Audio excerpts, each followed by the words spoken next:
My dear pupils, the lesson is over. Goodbye. Урок окончен, но дел по горло. Нужно проверить работу учащихся, заполнить электронный журнал, запланировать следующий урок. Еще и творчеством надо заниматься. Когда я это все успею? Сейчас я этого делать не хочу. Наверное, сделаю вечером. А сейчас пойду отдохну.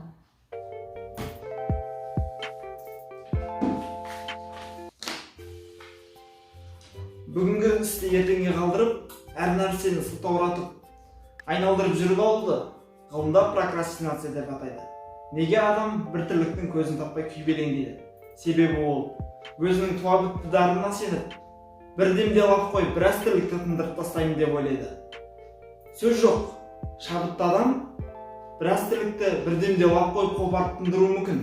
Бірақ шабыт еңбекқорлық пен жүйелілікке керек арғын. Бірақ ол ұзаққа шыдас бере алмайды. Тек шабыты келген кезде ғана жұмыс жасайды.